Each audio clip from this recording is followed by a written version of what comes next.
Hello everyone, this is doctor Jeevesh Yadav. तो according to NCISM syllabus हम लोग मोस्ट इम्पॉर्टेंट जो आपके 37 जो टॉपिक हैं, ठीक है, अदक तंत्र एवं विधि वैधक पेपर का, वो अपन डिस्कस कर रहे थे। और जो आपको बिल्कुल भी स्किप नहीं करना है ऐसे टॉपिक अपन देख रहे थे, ठीक है। तो यहाँ पे जो मोस्ट है ना, वो इस नोट्स का पासवर्ड रहेगा MOST जैसा लिखा है वैसे ही आपको टाइप करना है, तो ये PDF ओपन होगा। स्टार्ट करते हैं। तो आज का जो लेक्चर है वो, तो यहाँ पे अपन जो वेजिटेबल जो पॉइजन्स हैं, ठीक है, वो अपन यहाँ पर डिस्कस करने वाले हैं, कौन से इंपॉर्टेंट है। तो सबसे पहले है आपका अर्क, ठीक है। तो अर्क का बॉटनिकल नेम क्या है? तो कैलोट्रोपिस प्रोसेला, ठीक है। तो कैलोट्रोपिस प्रोसेला किसका बॉटनिकल नेम है? अर्क का। बात करते हैं टाइप ऑफ पॉइजन के बारे में। तो यही सेम फ्लो में ही आपको लिखना है कौन सा प्रकार का पॉइजन है। तो ये आपका इरिब्लेंट वेजिटेबल पॉइजन के अंतर्गत आते हैं। आयुर्वेद में इसे स्थावर वनस्पतिक विष कहा जाता है। बात कर लेते हैं आगे। तो इसका जो फेटल डोज है वो क्या है? अनसर्टेन बताया गया है। और फेटल जो पीरियड है वो लगभग 12 घंटे का बताया गया है। बात करते हैं अगर किसी पेशेंट ने अगर ये अर्क जो है उसका सेवन कर लिया है तो क्या क्या जो है साइन सिम्टम उसके शरीर में शो अप होगा। इफ़ इंजेस्टेड ओरली, तो उस कंडीशन में क्या क्या दिखाई देगा। तो यहाँ पे बताया गया है एक्रिड जो बाइटल टेस्ट है, ठीक है, वो आपको देखने को मिलेगा। तो मतलब जो टेस्ट है वो बहुत ख़राब रहेगा, बाइटर टेस्ट आपको देखने को मिलेगा, ठीक है। इसके अलावा burning sensation in mouth, throat, chest and upper GIT। तो बर्निंग सेंसेशन उसको फील होगा कहाँ कहाँ पे? माउथ हो गया, थ्रोट हो गया, चेस्ट हो गया एंड अपर GIT रीजन में। इसके अलावा सोमेटाइटिक विथ डिस्फेजिया, ठीक है। तो आपको देखने को मिलेगा स्टोमेटाइटिस विद डिस्फेजिया, ठीक है। तो ये स्टोमेटाइटिस विद डिस्फेजिया आपको देखने को मिलेगा। इसके अलावा एक्सेसिव सलाइवेशन उसके माउथ से होगा, नोज से होगा। इसके अलावा नोजिया होगा, वोमिटिंग होगा, ठीक है। तो वो जो वोमिटिंग होगा उसमें म्यूकस कंटेंट भी रहेगा और ब्लड भी रहेगा, ठीक है। तो ये आपको देखने को मिलेगा। इसके अलावा अब्डोमेन में जो है पेन होगा या क्रैम्प होगा, ठीक है। तो ये दोनों चीज़ें देखने को मिलते हैं। Water purgation with blood and mucosa, तो वही है कि वाटर जो है वो बाहर निकलेगा ब्लड और म्यूकोसा के साथ में। जो थ्रस्ट है, प्यास जो है वो बहुत ज़्यादा बढ़ जाएगा। इसके अलावा ओलिंगूरिया होगा, ठीक है, एनोरिया होगा। तो ये आपको देखने को मिलेगा। तो ये सारी चीज़ें जो है आपको क्या है, अगर इंजेस्ट किया है तो उस कंडीशन में देखने को मिलेगा। पहले टेस्ट खराब रहेगा, बाइटर टेस्ट देखने को मिलेगा। बर्निंग सेंसेशन होगा कहाँ पे? माउथ में, थ्रोट में, चेस्ट में, अपर GIT में। जो स्टमक है, ठीक है, उसमें डिस्फेजिया देखने को मिलेगा। इन्फ्लेमेशन भी देखने को मिलेगा। एक्सेसिव सलाइवेशन, नोजिया, वोमिटिंग में मेनली म्यूकस और ब्लड का कंटेंट देखने को मिलेगा। अब्डोमेन में पेन होगा, क्रैम्प होगा। वाटर का परगेशन होगा ब्लड और म्यूकस के साथ में। और थ्रस्ट, ओलिंग्यूरिया, ये सारी चीज़ें देखने को मिलती हैं। तो ये आपको ध्यान में रखना है। फिर स्किन के बारे में बात कर लेते हैं। तो स्किन में लोकल क्या क्या देखने को मिलता है। तो स्किन में लोकली रेडिश एरप्शन देखने को मिलेगा, इन्फ्लेम्ड वेसल्स देखने को मिलते हैं, ठीक है। तो रेडिश एरप्शन और इन्फ्लेम्ड वेसाइकल, ठीक है। तो ये आपको देखने को मिलते हैं। इसके अलावा मैनेजमेंट ऑफ इंजेस्ट पॉइजन, तो अगर इंजेस्ट पॉइजन है तो उसका मैनेजमेंट कैसे करेंगे। तो सबसे पहले रिसक्सिटेशन कराने हैं। इसके अलावा रिमूवल ऑफ अनअब्जॉर्ब्ड पॉइजन, फिर यूज़ ऑफ एंटीडोट, फिर सिम्टोमेटिक जो मैनेजमेंट है वो कराया जाता है। तो सबसे पहले बात करते हैं रिसक्सिटेशन। तो रिसक्सिटेशन में अपन डिहाइड्रेशन अगर है, ठीक है, रिसक्सिटेशन के अंतर्गत सबसे पहले देखेंगे तो वही है कि डिहाइड्रेशन है तो IV फ्लूइड देंगे, RL रिंगल लैक्टेट, ठीक है। हाइपोवोलेमिक शॉक है तो उस कंडीशन में इंजेक्शन देंगे, ठीक है। DNS अपन चढ़ाएंगे।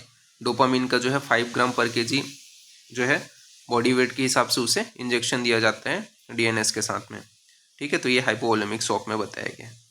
फिर बात करते हैं रिमूवल ऑफ अनअब्जॉर्ब्ड पॉइजन। तो अनअब्जॉर्ब्ड पॉइजन को कैसे रिमूव करेंगे।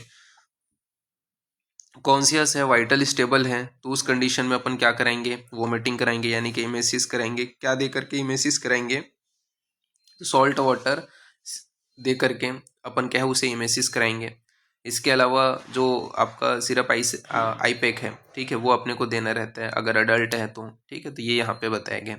अनकॉन्शियस है, ठीक है, वाइटल अनस्टेबल है तो उस कंडीशन में स्टमक वॉश कराएंगे KMNO4 के सॉल्यूशन के साथ में, ठीक है। तो ये चीज़ यहाँ पे बताया गया। फिर बात करते हैं यूज़ ऑफ एंटीडोट। तो एंटीडोट में क्या यूज़ करना है। तो मैकेनिकल, जैसे कि अपन मिल्क यूज़ कर सकते हैं। केमिकल के अंतर्गत अपन जो स्टमक वॉश है वो कराएंगे KMNO4 की सहायता से। और स्पेसिफिक के अंतर्गत जैसे कि आयुर्वेद में बताया गया है अर्क के पॉइजन के केस में आपका स्वर्ण गैरिक जल के साथ में देना चाहिए तथा नीली जो स्वरस है उसका प्रयोग करना चाहिए। ठीक है, तो ये आपको ध्यान में रखना है। फिर सिम्टोमेटिक मैनेजमेंट के बारे में बात करें तो सिम्टोमेटिक मैनेजमेंट में बर्निंग अगर सेंसेशन हो रहे हैं तो रेनिटिडिन देंगे। इसके अलावा अब्डोमेन में पेन हो रहा है तो डाइसाइक्लोएमिन देंगे। ठीक है, तो ये बर्निंग सेंसेशन में रेनिटिडिन और अब्डोमेन में पेन हो रहा है तो डाइसाइक्लोएमिन दिया जाता है। फिर पोस्टमार्टम अपीयरेंस के बारे में बात करें तो पोस्टमार्टम अपीयरेंस में जैसे कि एक्सटर्नली अगर देखें, ठीक है, क्या क्या चीज़ देखने को मिलेगा। अब क्या है, बॉडी के शरीर में अर्क का पॉइजनिंग हुआ है तब उसका पोस्टमार्टम कर रहे हो तो क्या क्या दिखाई देगा। तो बाहर से बात करते हैं, एक्सटर्नली क्या दिखाई देगा तो इरप्शन दिखाई देगा विथ इन्फ्लाम्ड वेसिकल। ठीक है, ये आपको देखने को मिलेगा, तो eruption with inflamed vesicles. Internally जब अपन जाते हैं तो क्या देखने को मिलता है तो इन्फ्लामेशन देखने को मिलेगा, इरप्शन एरोजन देखने को मिलेगा जो आपका गैस्ट्रोइंटेस्टाइनल ट्रैक है वहाँ पे। ठीक है, तो ये चीज़ें आपको पोस्टमार्टम अपीयरेंस में देखने को मिलते हैं। मेडिको लीगल जो इंपॉर्टेंस है उसके विषय में बताया गया है। तो मेडिको लीगल इंपॉर्टेंस के अंतर्गत ये क्या है तो एक्सीडेंटल नहीं है, ठीक है, सुसाइडल भी नहीं है, होमोसाइडल है, ठीक है, स्पेशली इन्फेंट होमोसाइडल है। इसके अलावा क्रिमिनल अबॉर्शन में इसके जो जूस है उसका यूज़ किया जाता है वेजाइना पे लगाने के लिए। ठीक है, तो ये आपका बताया गया है अर्क के विषय में। ठीक है, तो ये आपको ध्यान में रखना है। फिर नेक्स्ट है आपका स्नूही। स्नूही का बॉटनिकल नेम क्या है, यूफोरबिया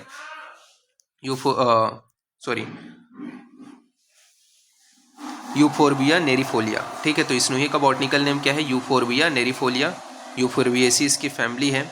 बात करें टाइप ऑफ पॉइजन के विषय में तो मॉडर्न के अंतर्गत जैसे कि आपका जो वेजिटेबल पॉइजन है उसके अंतर्गत आता है। ठीक है, आयुर्वेद में स्थावर वनस्पतिक विष के अंतर्गत रखा गया है। इसका फेटल जो डोज है वो अनसर्टेन है और फेटल पीरियड भी क्या है आपका अनसर्टेन बताया गया है। साइन एंड सिम्टम के बारे में बात करें तो इसमें क्या क्या साइन सिम्टम शो अप होता है अगर किसी पेशेंट ने ले लिया तो, मतलब कोई व्यक्ति ने ले लिया तो बर्निंग होगा। ठीक है, mouth, throat and upper GIT and chest में। इसके अलावा एक्सेसिव सलाइवेशन देखने को मिलेगा, नोजिया देखने को मिलेगा, वोमिटिंग देखने को मिलेगा, पेन एंड क्रैम्प होगा अब्डोमेन में। ठीक है, इसके अलावा सीवियर वाटरी परगेशन होगा ब्लड एंड म्यूकस में। ठीक है, तो ये यहाँ पे बताया गया है। फिर एक्सेसिव थ्रस्ट होगा, ओलिंग्यूरिया, एनूरिया। ठीक है, वाटर लॉस जो है वो बहुत ज़्यादा होगा, तो ये आपको ध्यान में रखना है। ठीक है, तो ये सारी चीज़ें बताई गई हैं कि burning sensation, mouth, throat, upper GIT, chest में excessive salivation, nausea, vomiting, pain and cramp होगा अब्डोमेन में। ठीक है, सीवियर वाटर परगेशन होगा ब्लड एंड म्यूकस का, एक्सेसिव थ्रस्ट लगेगा, ओलिंग्यूरिया, एनूरिया, ये आपको देखने को मिलेगा। साइन ऑफ डिहाइड्रेशन, तो साइन ऑफ डिहाइड्रेशन के अंतर्गत बताया गया है क्या क्या चीज़ें आपको देखने को मिलता है। तो साइन ऑफ डिहाइड्रेशन ये इंपॉर्टेंट है। ठीक है, जैसे कि आपका जो टंग है वो ड्राई दिखाई देगा, स्किन जो है वो लूज दिखाई देगा। ठीक है, टर्गर लूज देखने को मिलेगा, आई जो है वो श्रिंक दिखाई देगा। इसके अलावा पल्स जो है वो फीबल रहेगा, रेस्पिरेशन जो है वो हाई रहेगा।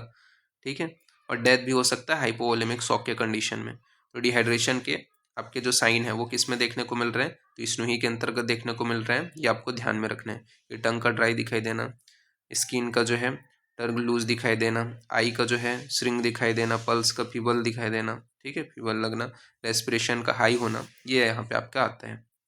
फिर मैनेजमेंट कैसे करके करते हैं तो मैनेजमेंट के बारे में बताया गया है। रिसक्सिटेशन कराएंगे, डिहाइड्रेशन में आईवी फ्लूइड देंगे, हाइपोवोलेमिक शॉक में जो आपका डोपामिन है इंजेक्शन है उसका अपन यूज़ करेंगे डीएनएस के साथ में।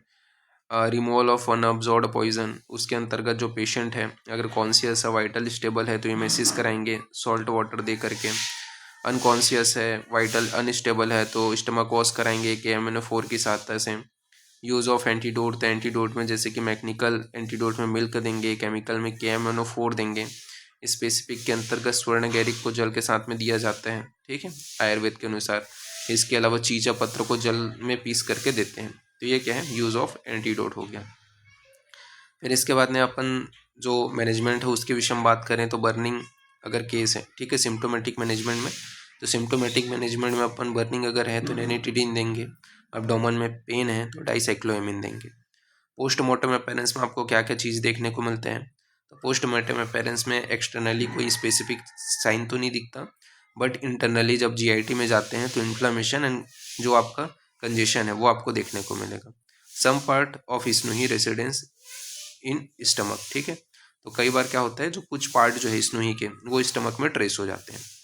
फिर मेडिको लीगल इंपॉर्टेंस में बताया गया है कि होमिसाइडल पॉइजन के अंतर्गत आता है, बच्चों को मारने के लिए यूज़ किया जाता है इन्फेंट के लिए।